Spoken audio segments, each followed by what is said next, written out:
What's up, everybody, and welcome to Inside the Game, your wonderful source for everything in the world of video games. Now, don't forget, coming up on April 2nd is Toronto's very own Covenant House putting on a charity stream for Main Mission. That's right, this stream will be live for 12 hours starting at noon Eastern. Now, you can also swing by mainmission.ca right now to chip in and support a great cause. Make sure you swing by there, as we'll be giving away prizes as well. Now, coming up on today's show, here it is. It's the rundown. Steve, this week we're checking out a pretty cool 3D puzzler from Improx Games called The Last Cube. You and I are checking out Grand Mountain Adventure Wonderlands. That is a mouthful of a title. However, it is a mouthful of a game. Dude, this game is sick. You hit the slopes.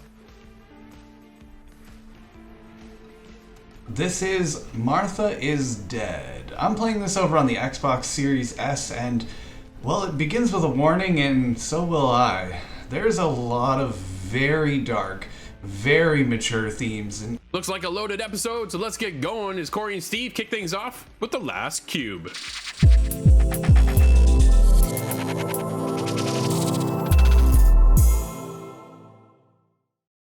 All right, Steve, this week we're rolling, sliding, teleporting. We're playing The Last Cube.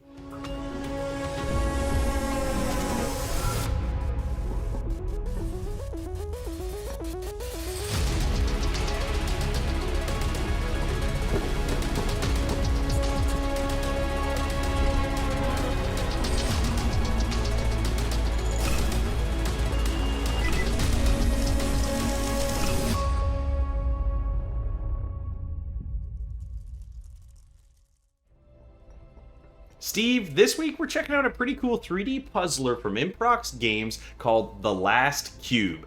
This is actually one I didn't really know much about before we jumped into it, all other than it was a puzzle game, and I'm into one of those, and I know you've played some of these as well.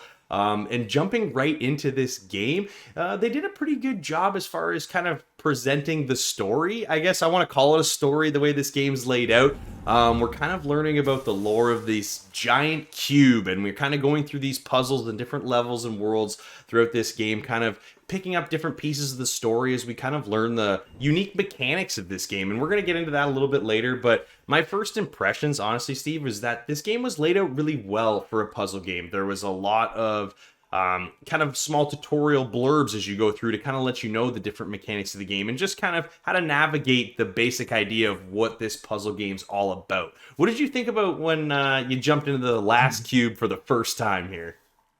Well, this actually took me by surprise. When I found out we were playing The Last Cube, I thought it might just be like a 2-hour adventure, move around, just sort of nothing interesting. Yeah. But there is so much content in this game, and it is so addictive. And for something just moving the cube around and just moving on its sides, you have a checkered floor so you can just move around. And there's things called stickers, and each one will either it attaches to your cube to whatever side you land on it, and then you can use it to match up with either switches on the floor with the same color. It will either activate certain bridges or pathways, because you can just see them like visible. Yeah. So it makes it solid for you to cross. But there's a lot more to this than just that as well, because I found it starts off easy, but as you progress, so you've got the switches with the colors on underneath, but if you actually have the color on top, then it actually gives you an activity to do something depending on the color. Yeah.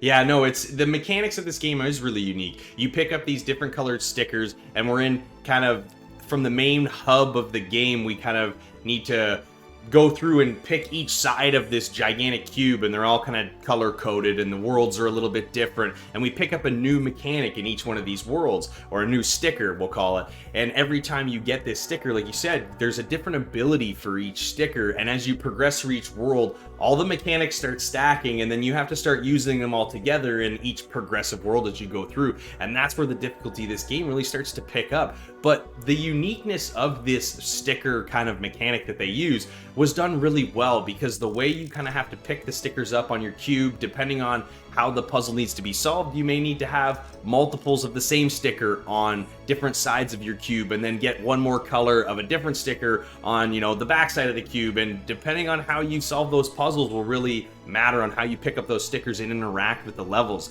And there's a ton of thought put into this. I mean, this isn't something that is just slapped together. You could have, you know, some basic puzzle games. I've played a few in the past, and this one, there is just kind of that extra layer of thought put into it. You can really tell because these mechanics work well, and they work really well together, especially when you start stacking them. But like you said, there's an inherent difficulty to this, and as you get through this game, it gets harder and harder. And this isn't a 2-hour game. You're going to be in this game for a while because there are lore articles that you can actually pick up in each level, and every time you pick up one of those, it kind of gives you a little bit of a backstory of what's going on here in this kind of cube verse that we're in, and kind of the story behind these worlds that you're traveling through and the mechanics that you're using. And it's very interesting because you're not getting all that information up front, you're discovering it as you go, and you can miss some of it. You don't always see them all, and when you finish the world, they'll let you know that you have missed one or two. You can always go back and get them later, but it doesn't actually stop you from progressing to the next world. And honestly, for me, that was the one thing I really liked, because I was able to kind of just keep powering through puzzle after puzzle, because like you said, this is addicting, and I never really wanted to put it down. But there were a few issues we had. Steve, what were some of the ones you ran into? I had more texture issues because I was using the camera. You can either zoom backwards and forwards, get close-ups, and you can rotate 360 up and down. And I found when I was moving it and it's either clashed with some of the building or the structure of the game, I had really bad texture. It would disappear, or it'll be too close up and it'll kind of freeze a little bit, and I couldn't pull away from it. That was kind of the only major issues I had.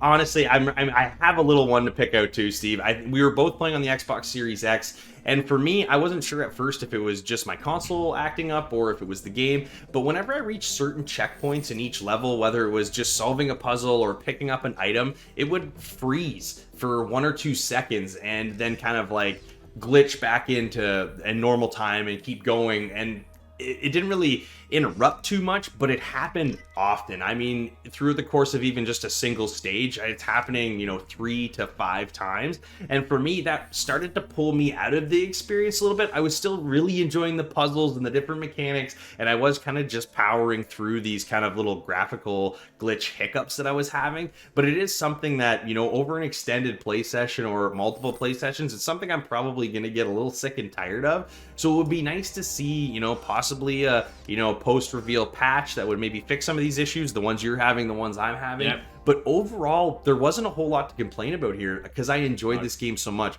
The one thing I do want to point out, because we did, give a couple of negatives, one of my biggest positives here is the audio. The soundtrack for this game is awesome. It changes from world to world. It really kind of gives this ambiance to the worlds that you're in. And I just thought it was something, that maybe wasn't necessarily the forefront of this game, but it is something that's solid. And if you really notice it, it's done so well. And it kind of wraps up that entire experience of this kind of dark puzzler that we're in. Well, Steve, I'm feeling like a puzzle master because the last cube has got me addicted to puzzle games yet again. I had a blast jumping into this one. I know I had some graphical hiccups, but for the most part, my experience with this game has been solid. I'm hoping maybe post-launch, we're going to be getting a few patches possibly that'll clear up some of these issues.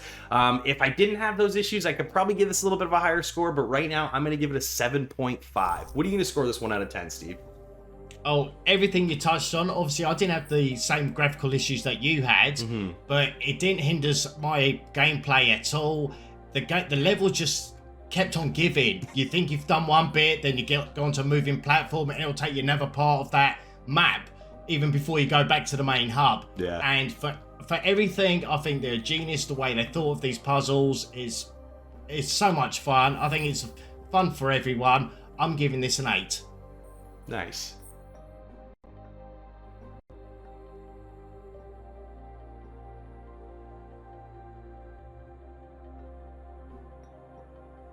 If you're a fan of puzzle games, then The Last Cube is a must. With stunning visuals and audio to match, The Last Cube has lots of hours of fun with creative challenges to explore. This is a game for all ages.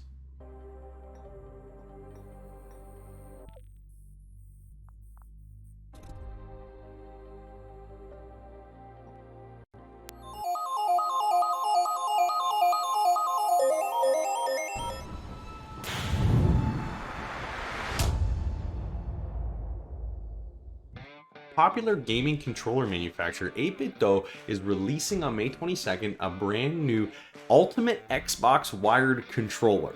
And you might hear wired and cringe a little bit, but let me tell you, they're going to be bringing this to us for $44.99.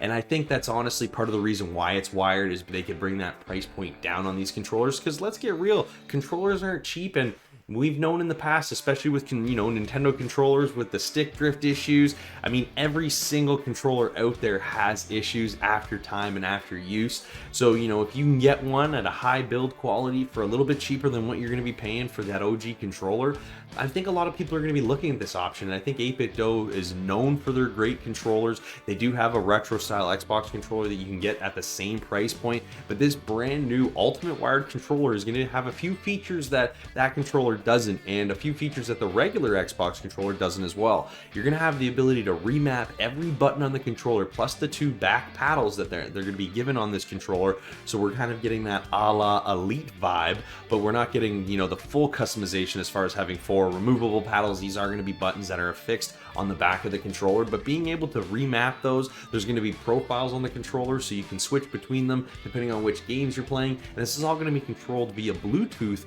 to your phone with an app that 8-Bit Do has, which I think is really cool because you'll be able to change it on the fly. I even find kind of going into the Xbox menu to change some of my Elite controller stuff kind of cumbersome at times. I mean, it just takes, you gotta go through the menus and click on buttons. If I can pull up an app on my phone while I'm gaming and change it on the go, that's pretty cool. But you're going to be stuck with the wired controller here. The Bluetooth only works for the app, so you can't actually Bluetooth for cloud gaming or anything like that. So you are limited here, but I can see PC gamers that like to play with a controller to be able to plug in and have the option to go a little bit farther than what the basic Xbox controller does. I think this is huge. 8-Bit Do has a great reputation for making awesome controllers. These things ship out on May 22nd. I'm looking to see the build quality on these and what they're going to be like, because if they are good and the reviews are good, I think $45 is a steal for one of these things. So make sure you check out the 8-Bit Do Ultimate wired Xbox controller.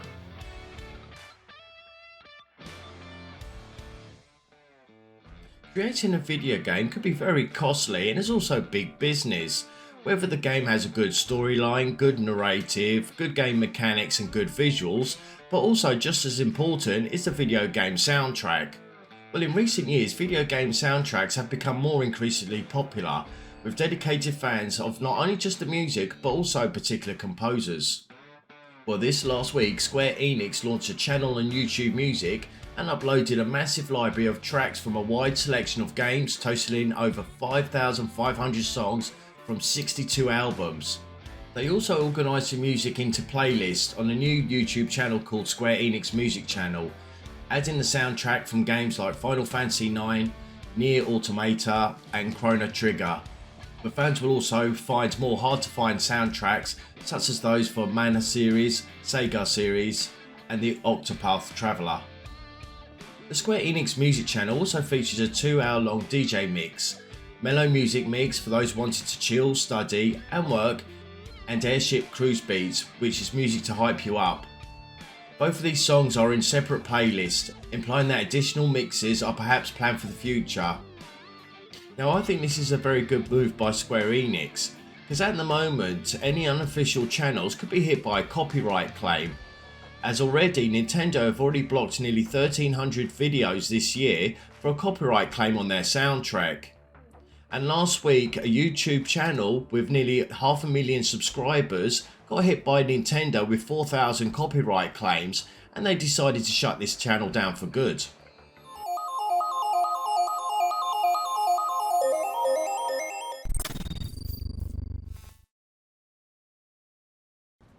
Alright, so in Elden Ring, there are 8 attributes to consider every time you level up. So in this video, I'm going to give you a bit of a guide on what each of these attributes are, and maybe where to put some points in the beginning of the game if you are new to Soulsborne style games. Vigor. Vigor is a measurement of your overall health and resistances.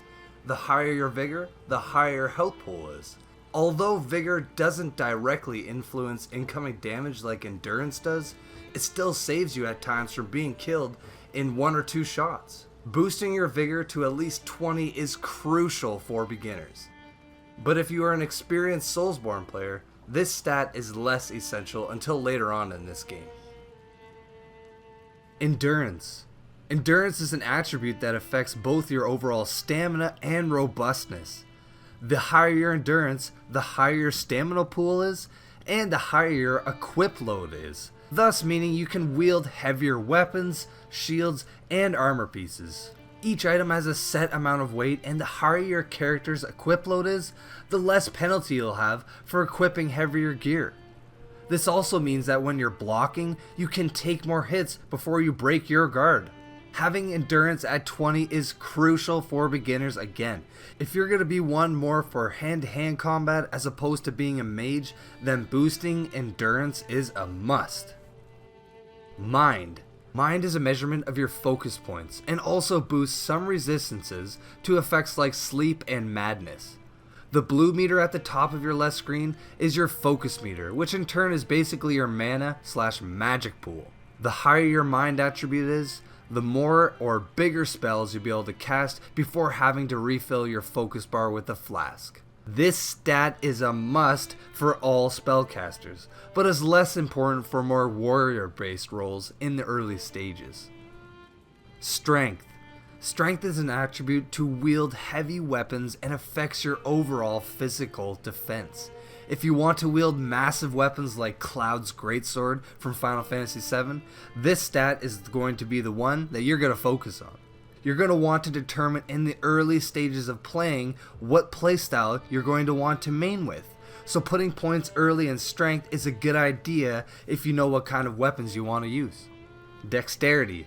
Dexterity is an attribute that also allows you to yield more advanced weapons while also influencing fall damage, your ability to get knocked off your mount, and how fast you can cast spells. You'll come across weapons like scimitars and other small armaments that require something like 12 dexterity, in addition to having 8 strength and or 12 arcane. These come in a variety of combinations and seem to be more common with dexterity based weapons. Intelligence. Intelligence is an attribute that affects your ability to cast more spells and higher level sorceries while giving you the ability to yield certain armaments. But it is also attributed to your overall magic resistance. If you want to be a spellcaster yielding a staff that uses more magic-based spells like Soul Beam or Gravity Bomb, this is more your style as opposed to Faith. Faith is an attribute that affects your ability to cast sacred incantations, while also boosting your damage with incantations like fire, holy, or lightning. Holy magic kills the undead with ease, while both fire and lightning magic are both very powerful as well. Having some points in Faith early game grants you the ability to cast healing during or after a heavy fight that consumes a lot of your flasks. Arcane. Arcane is an attribute that affects your ability to discover rare items on the map from fallen enemies, while also boosting your vitality and holy defense. But in addition to these features, Arcane grants you the ability to use some of the coolest spells and weapons in the game. Some of these weapons being heavily tied with bleed builds and other special damage types, whereas the sorcery scaling abilities use dragon magic. So some key points if you're going to start a new character: make sure to add 20 points to Vigor and Endurance if you are new to Soulsborne style games. Definitely put points in mind if you're going to be a spellcaster. Figure out what playstyle you want to use: strength, dexterity, intelligence, or faith. Knowing this early game will really help you on for later on to make you the most effective you can be.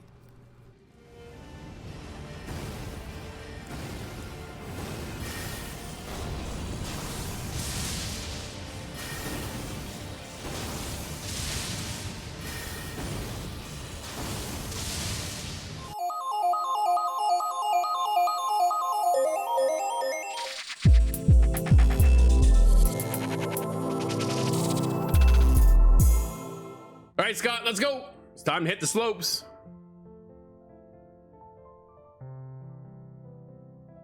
You and I are checking out Grand Mountain Adventure Wonderlands. That is a mouthful of a title. However, it is a mouthful of a game. Dude, this game is sick. You hit the slopes And it's just a little indie title that snuck up on us for this Nintendo Switch, and you and I have been absolutely enjoying this game. It is a blast, dude. I've put a ton of hours, and it's one of those things you just kind of sit back, you lose yourself down the slopes, and you're just finding new gear, new tracks, new things to do, new ski passes, which allow you to unlock other things and other mountains. And the way you go, man, obviously you can quickly tell that I really have enjoyed my time in the game. What about you?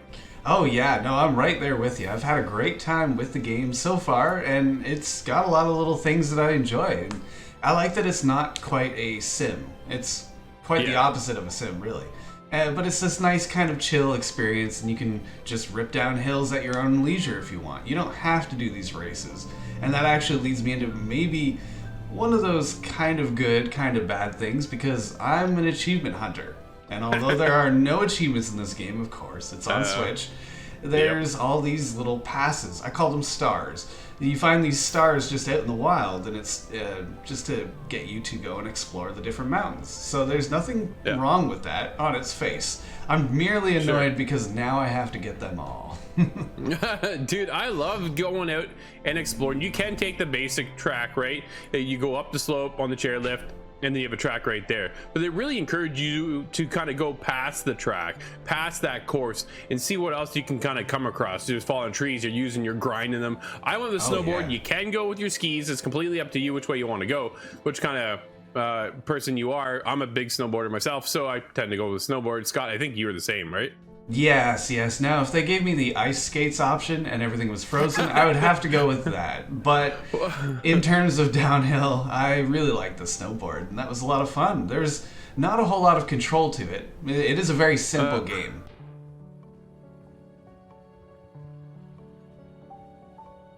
I think that was the highlight for me when I realized that I could actually push people out of my way. Dude, I had a blast. That was the whole objective of that particular course, is to go down and slap everybody on the side and mow them down and finish. Now, you are kind of racing the clock on some of them. So others, you're trying to race through the pylons, make sure you kind of hit the slopes as you're doing it properly. And everything has this reward system. You know, you get your typical gold, silver, bronze, and then from there you're able to unlock other hills and mountains to go to. Big problem with the camera control, Scott. That was a little funky at times. Like, I was able to get used to it, kind of go back and forth between the slopes. As the minute you turn one direction, the whole camera shifts. Instead of just staying where it is and allowing you to go down and slalom right through everything or wherever you want to head, the whole camera kind of picks up and moves with you. The reset button, I'm gonna call it a reset button, Scott. They call it a rewind in this. This is not a rewind button. This is like a do-over, right? It's like a mulligan. I'm starting from the beginning again. You get 3/4 of the way down the hill. Dude, this is not Forza Horizon where you hit that rewind button and you kind of go up a little bit. You go all the way back to the beginning of the track most times. Overall though, Scott, dude, this game is incredible, man. It is simplistic, but it is an absolute blast to play. It really is. I definitely agree with you there. There's not a whole lot of depth to it, but what it does do, it nails right on the head from what I've found. It's a little bit of awkward camera control, but that's because it's trying to keep the top of the mountain behind you. So it's kind of the opposite of what you'd expect, but that works in most cases. It just gets a little bit weird when you're trying to move through trees and stuff like that, and you can't zoom in far enough. That led to some real frustration on my part. But other than that, there's a lot of these nice little types of events. So it's not always just a time trial. Sometimes it's like a challenge. Can you stick to the path, go through these little rings properly? You found some that were you're grinding, jumping over rivers, cars, all this stuff. And it was awesome. There's even a few trick sections. Now, those are my least favorite, but at least there's some variety there, though. I do enjoy it. Dude, I'm pulling off like double backflips and stuff and all kinds of 360s and nose grabs and things like that. I was having a great time, man. I love this game. It's a charming little experience that you can pick up for a few minutes if you want, or you can stick around for hours. It's awesome.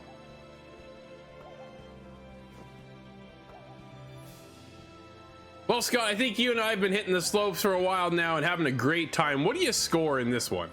This one is a small, not very ambitious project, but I think it really found its own groove and it fits there well. I wasn't expecting to have so much fun on this game, knowing that it's not a big Shaun White, it's not one of those, but it has its own place. I absolutely really like this game.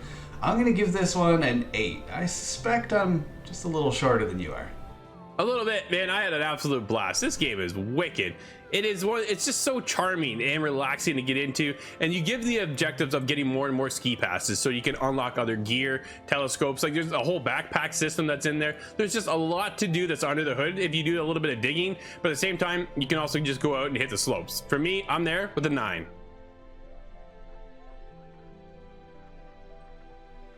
Grand Mountain Adventure Wonderlands is a simple concept, but a big game. Great for both long and short sessions.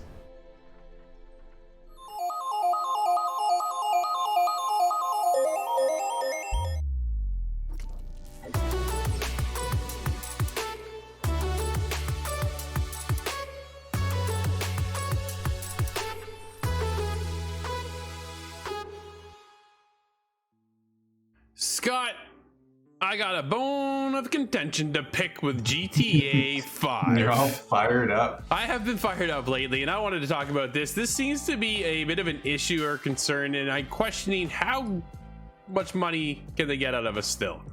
GTA 5 coming to next-gen consoles. It's exactly what we're talking about today, because we are all somewhat excited like myself, but yet hesitant because is it enough, Scott, to warrant purchasing the game again, right? That's the biggest thing for me. Let's break down the pricing structure. Are you ready for this, Scott? Okay. Here is how it goes, because on the Xbox Series X, the version for Grand Theft Auto 5, which includes GTA Online, is $40. However, the current version is on sale for $20 with 50% off until June 14th. That will allow you to get into the world of next gen on Xbox Series X with a discount of 50% off. PlayStation, on the other side, is 75% off, allowing you to get in there at a discounted price. Not bad. However, if that's not enough for you, PlayStation 5 users, players, subscribers for PlayStation Plus will get GTA Online for 3 months for free to try it out. Not bad, right? That's not too bad. My big question, though, Scott, is why isn't it free? Yeah, well, we were talking about it, and this is now the 3rd release of the game. Yep. And it's been a bit of a joke of mine and many others, I'm sure, of, how long until it's on the Samsung smart fridge? And as much of that has been a joke for the last 8 years, Yep. it is coming true. They're re-releasing it again. So I'm wondering, okay, well, what's the biggest difference? Are they really going to change, the frame rate? And I'm sure that's true. The resolution's going up to 4K. Okay, Yep. There's nothing wrong with that on its face. That looks just about good. But is it really worth it other than those small visual upgrades? The first re-release we saw had first person added to it. Yes. Okay, I was super excited for that. I thought, I'm going to replay the whole game again in first person. And I did. Wow. And then I did again. And then last year I did again. Yeah, so it's not really... I'm wondering, well, how would you sell me on another re-release version? If it went up to like Unreal Engine 5, Wow. then Yeah. I would not even argue it. No, absolutely. The game initially released on PS3, Xbox 360 in 2013. A year later, Scott, it releases on PS4 and Xbox One in 2014.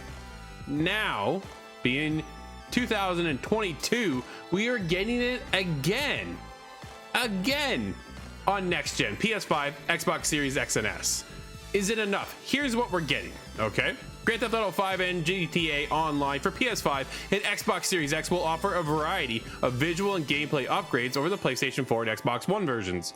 Those improvements... Fix your control issue, then. Well, maybe, right? Maybe. Those improvements include faster load times, improved lighting, shadows, and water reflections, increased population, traffic variety, and vegetation density, and highly detailed new explosions. Players on new consoles can choose from 3 graphic options depending on how they favor graphics and performance. Players can also transfer their progress from the old generation of consoles onto the new ones. I appreciate that. That's very important, yeah. People is. spend hundreds of hours online. Can you imagine just dumping that for an upgrade? No. But, dude, is this enough? Is this really enough to warrant purchasing the game once again? Now, let's back it up, because how many times have we all played and bought again and again and again Super Mario, right? Nintendo is notorious for this model, Scott. Now Rockstar falls in here again, right? Yeah, you get the same Mario Kart, re-released for the last decade, and it's becoming true in Rockstar as well. I thought, they're gonna flush out the environment, add more population to the game. That's really cool. I really like that. Sure. But is that something that you can't add via upgrade now? Like just update rather? Like, oh, I don't know, Assassin's Creed Odyssey, for example. Ubisoft upgraded that for free. Assassin's Creed Valhalla upgraded for free. Rainbow Six Siege upgraded for free. We have numerous games, Scott, that went from last gen into next gen at no additional cost. We see it every month on the NPD reports. GTA 5 number 2 on the list, number 5 on the wherever it is. Dude, the game still sells day in, day out. GTA Online will keep this going. There's a reason why we don't have GTA 6 yet, because GTA 5 and Online are still topping the charts, making all kinds of money. Sells. Yeah, that's exactly. That's just mind blowing, is that it still sells, because I've bought it twice. I think you said you bought it 3 times now, and how many people really don't own this game by now? And you speak. Everybody likes to talk online in the forums, but you really speak with your wallet. And yes, if you you do. will buy it, they will sell it again and again. And maybe we should just urge caution. Hold off a little while. There's a million games out there. I'm not telling you not to buy Grand Theft Auto 5, but Sure. Is there going to be a 10-year anniversary version in 1 year? Oh man, could you imagine? How offensive would that be? Well, we saw the GTA trilogy come out and kind of have a big flop. That was a disaster. Yeah. But moving into GTA, man, the biggest thing for me is GTA Online, and I want to be there with my friends. You got to roll with the crew. I want to get into the heist, right? That's always been one of my goals for that game. And there's hours upon hours of fantastic fun with your friends, and just the content is there, Scott. The problem is, man, we're already paying for everything that's in the game, especially with the online component, because people are still going with microtransaction left, right, and center. Man, that game, it's a non-stop money making machine, and yet here we are again getting fed a new version of the game to buy once more. I will be on the PlayStation checking out this 3-month for free online component and seeing how much of a big change is there. Scott, are you jumping into this at all? Are you gonna pick it up, or are you gonna stick with last gen instead? Yeah, I'm gonna stick with last gen, just personally. I think I might run through San Andreas once more. That's another game that I've played 100 times over, but it still keeps going. But I'm curious, but not curious enough. It's one of those cases where fool me twice, shame on you. Fool me thrice, shame on me. Absolutely. Let us know, is GTA 5 next gen something you're getting? InsideTheGame.ca.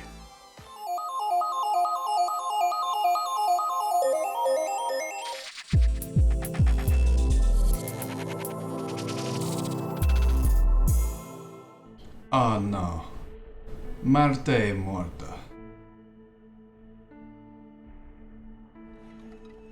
This is Martha is Dead. I'm playing this over on the Xbox Series S, and, well, it begins with a warning, and so will I. There's a lot of very dark, very mature themes, and almost to the point of too much. There is a huge amount of controversy about this game, and it is pretty well deserved. They give you this warning as soon as you start the game: hey, you can skip some of these scenes. So that is a little bit of a help, because, well, if you have any sort of history with these issues, it might be a very touchy subject. The story begins with tragedy. You are Julia. You're there to meet your sister, your twin sister, on this island. You play on this lake for your entire life, so why not get together, take some photos? You are a very big photo kind of nerd, so you're expecting to have a great time. But you set up these cameras and you notice there's something in the water. Oh no, maybe they need help. Swim out there, find somebody, unfortunately, and you pull them to the water, only to discover that, well, there's Martha. There's a series of events. Again, I'm not going to give away any twists, but the parents come and find you, and they think, oh no, Julia is dead. That causes a very awkward situation where your character is put in this position to pretend to be Martha, or do you let the family understand that no, Martha is dead? And, well, like I said, there's a lot of heavy subjects in this game. That is kind of the mechanism, this death at the beginning, that puts you in this whole adventure to figure out what's going on, what happened to Martha, this world that you're in, and what is your part in all of this. You are able to take some opportunity to make decisions based on what you find out, and that's where this game really kind of takes you in different directions. There's a lot of these decisions that, well, that's going to change things.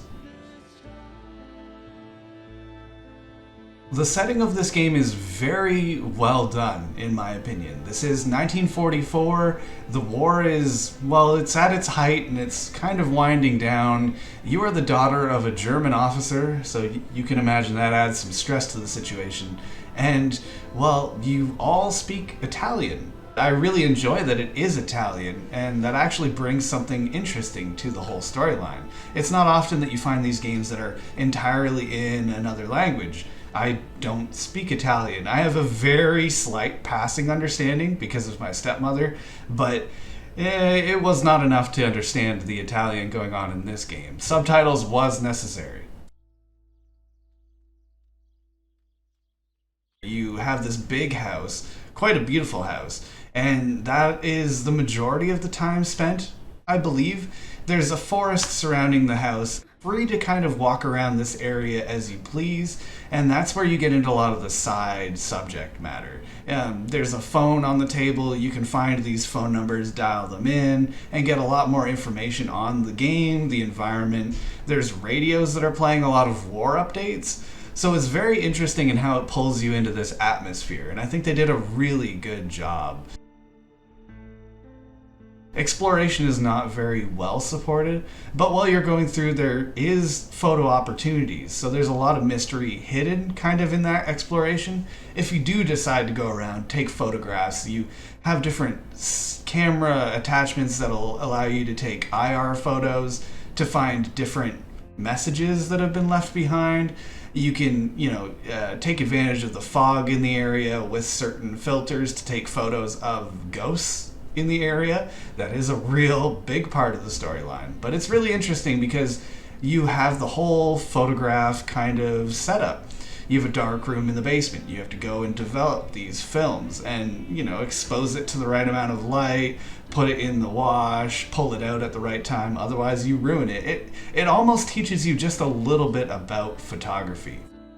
In addition to that, there's a telegraph machine that you can use Morse code to communicate with some of the characters, and well, you really do have to learn how to interpret this Morse code. There is a bit of a codex in front of you that tells you, this letter is 2 dashes and a dot.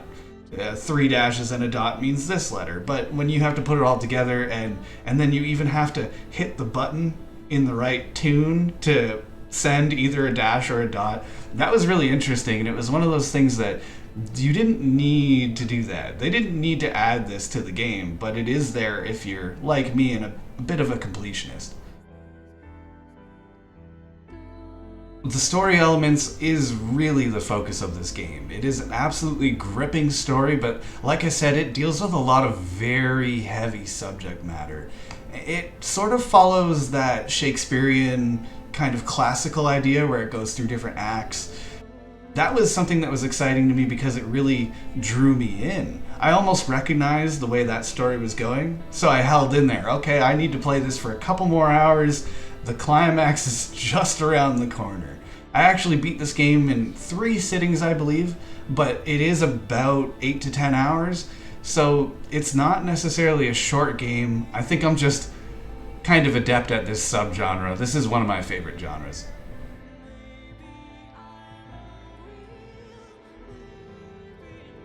In Act 4, or 5 we'll say, there is a lot of these decisions that you can make. I'm not going to spoil them, but let's just say they change a lot of what's going on. I believe there's multiple endings for this game. I cannot confirm that, as I've only beaten it once through, but there's a lot of these crossroads. You have to make this decision or this decision, and a lot of the times it's both things that you do not want to do. That just adds to the real gravity of this game. It pulls you into this story, it makes you feel something, and then it kind of gives you an answer.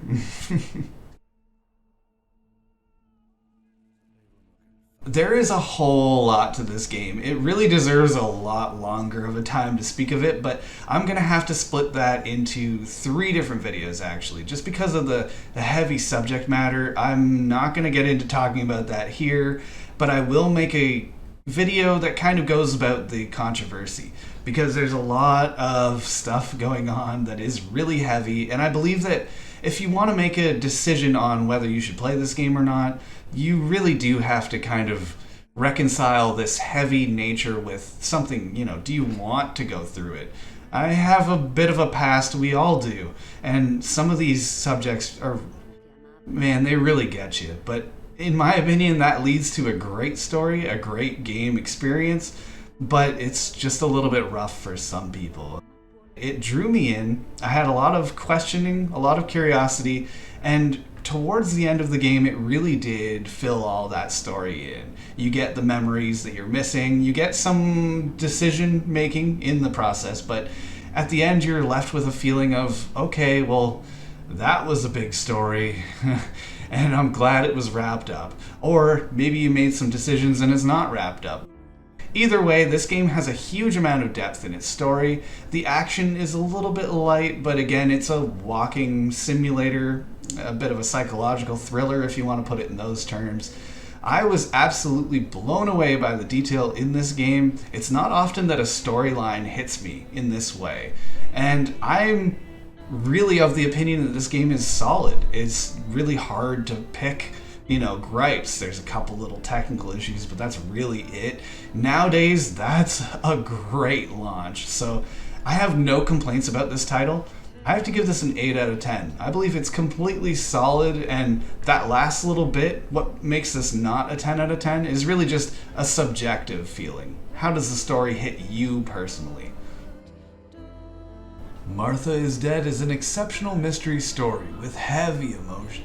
It is elevated by shocking body horror, it's perfectly paced and supported by a wide variety of action.